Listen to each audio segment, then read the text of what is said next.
Assalamualaikum warahmatullahi wabarakatuh. Selamat siang anak-anak semua. Bagaimana nih kabarnya hari ini anak-anak semua? Sehat nggak? Alhamdulillah. Boleh tolong dicek dulu yang kolong-kolongnya masih ada sampah, temannya coba tolong diperiksa masih ada yang di luar atau enggak, dan yang mulai mengantuk boleh cuci muka terlebih dahulu supaya nanti waktu belajar kita bisa fokus. Ada yang tidak masuk nggak? Masuk semua, Bu. Alhamdulillah. Baik, ketua kelas boleh tolong disiapin dan dipimpin. Baik, Bu, siap. Baik teman-teman, sebelum kita mulai pelajaran hari ini, alangkah baiknya kita mulai berdoa. Berdoa menurut agama dan kepercayaan masing-masing dimulai.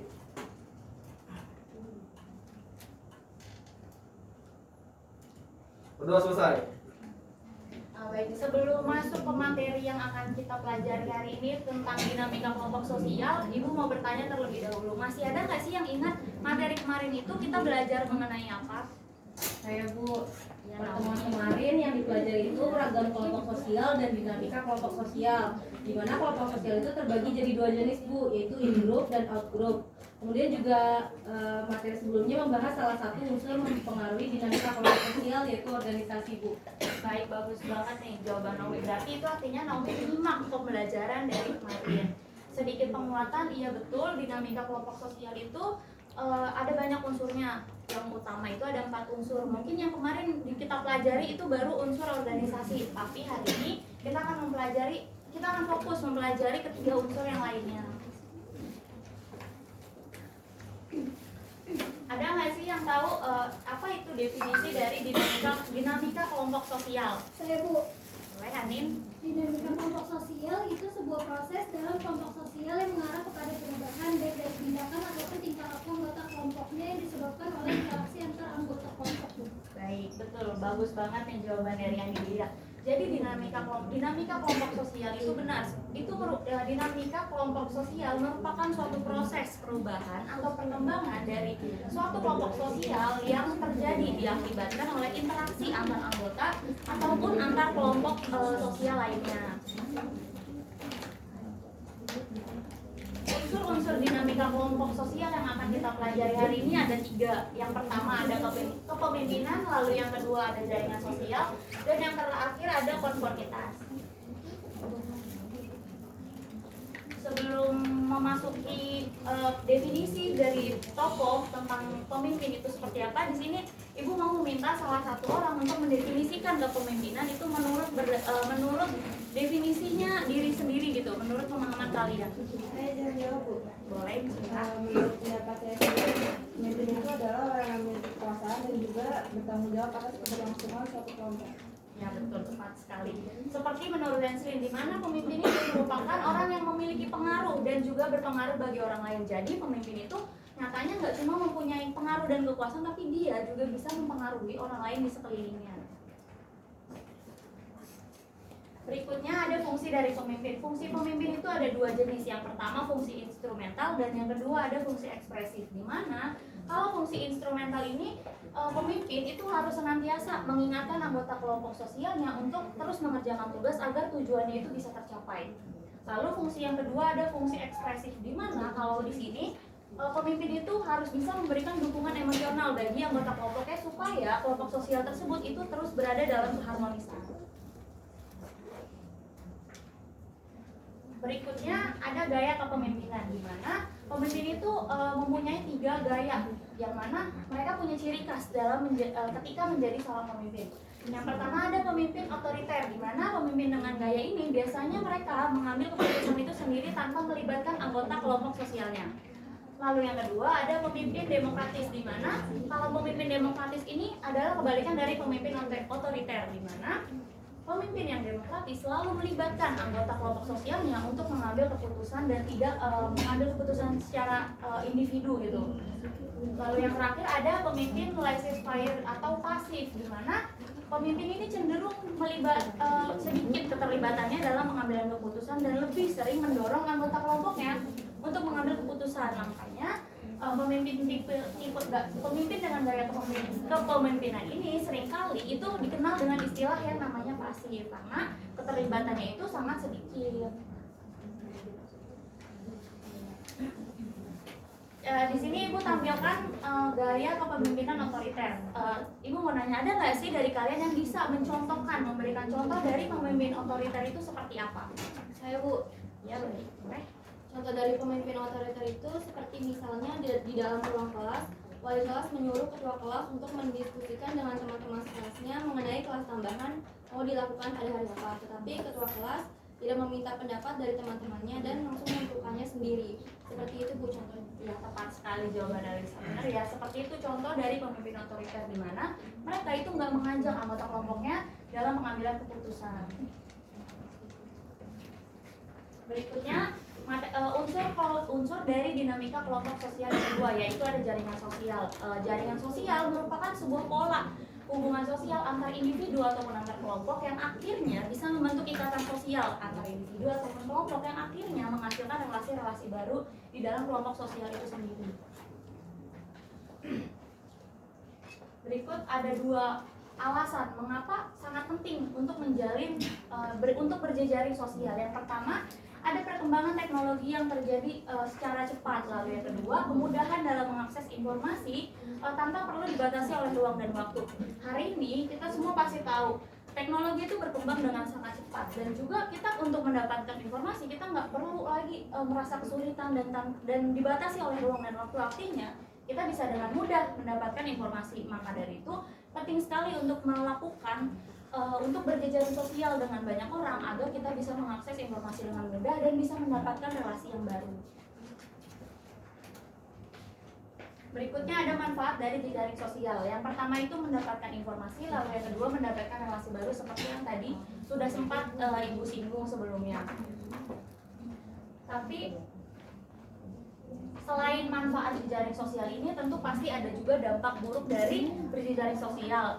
Ada yang bisa memberikan contoh apa saja dampak dari berjejaring sosial? Saya Ibu. Ya, boleh. Dampak negatifnya itu bisa membuat kita kecanduan dengan ponsel Bu, apalagi untuk memperluas jaringan sosial biasanya kita menggunakan media sosial Bu. Ya, betul sekali Fitri. Jadi benar, kita biasanya berjejaring sosial itu melalui media sosial, karena kalau secara fisik, secara langsung itu pasti ada keterbatasan. Namun ya dampak negatifnya itu tadi kita bisa kecanduan dengan ponsel karena kita kan menggunakan itu untuk berjejaring sosial gitu. Makanya ketika menggunakan media sosial untuk berjejaring sosial kita perlu pembatasan dan supaya akhirnya kita nggak terjerumus dan berlebihan menggunakan ponsel. Berikutnya ada unsur terakhir yang akan kita bahas, yaitu konformitas, di mana konformitas ini merupakan suatu proses untuk mempertahankan atau mengubah perilaku untuk mematuhi nilai dan norma yang berlaku, di mana tujuannya agar individu tersebut dapat diterima oleh anggota kelompok sosial yang lainnya dan tidak dianggap menyalahi aturan, nilai ataupun norma yang telah berlaku di kelompok sosial tersebut. Berikutnya terdapat 4 faktor pendorong terjadinya konformitas, di mana faktor yang pertama itu banyaknya anggota kelompok sosial, yang kedua haus akan penerimaan sosial, dan yang ketiga budaya setempat yang masih sangat kental, dan yang terakhir adanya otoritas dari pihak yang berkuasa.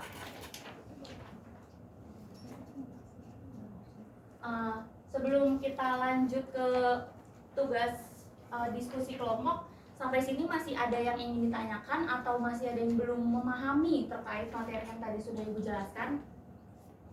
Baik, artinya karena kalian semuanya diam, berarti Ibu menganggap kalian semua sudah memahami dengan baik materi yang sudah Ibu jelaskan sebelumnya. Kemudian karena sudah paham, Ibu akan membagi kalian menjadi 2 kelompok, di mana di 2 kelompok ini akan mendiskusikan bersama dari kedua gambar ini, apa sih maksud dari gambar ini, dan kalian coba untuk mengaitkan gambar tersebut dengan materi yang sudah dijelaskan sama Ibu tadi. Itu argumentasinya itu bebas, sekreatif kalian. Waktunya 2 menit dari sekarang ya anak-anak.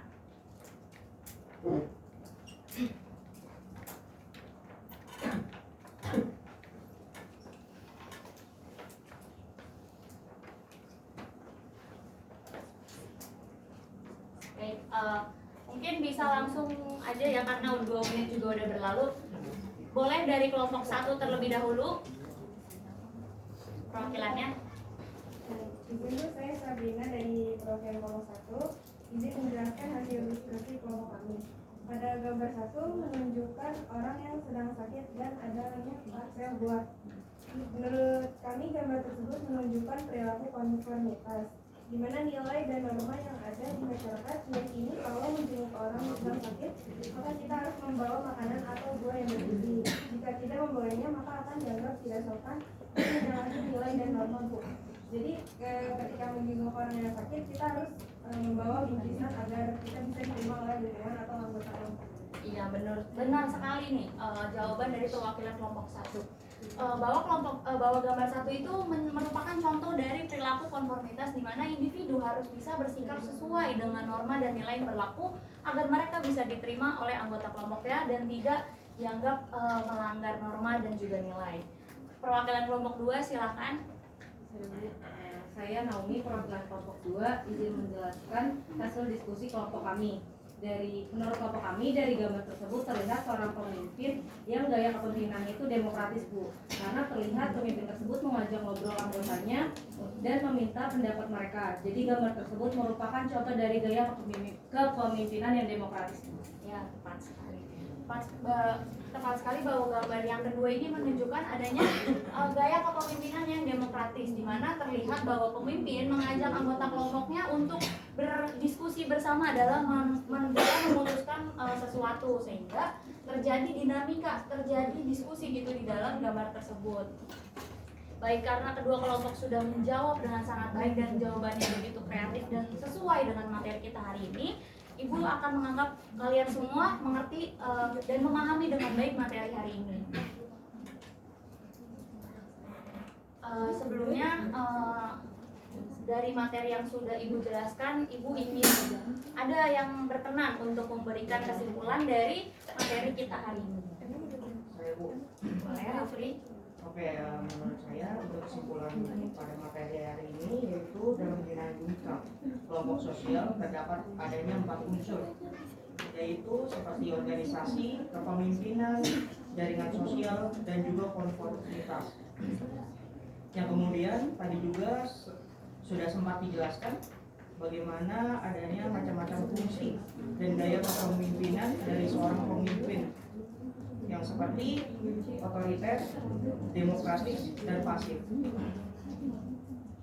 Yang dimana selain itu juga sudah dijelaskan adanya manfaat dari jaringan sosial bagi kehidupan kita sehari-hari, yang seperti bisa menambah relasi baru serta adanya diberikan dari contoh tindakan konformitas tersebut. Baik, terima kasih Rafli. Karena kesimpulannya sangat tepat, berarti Rafli ini sedari tadi benar-benar penyimak materi kita hari ini. Baik, sebelum kita akhiri, Ibu ingin bertanya, masih ada nggak sih yang belum paham atau ingin berpendapat atau menambahkan jawaban dari materi kita hari ini?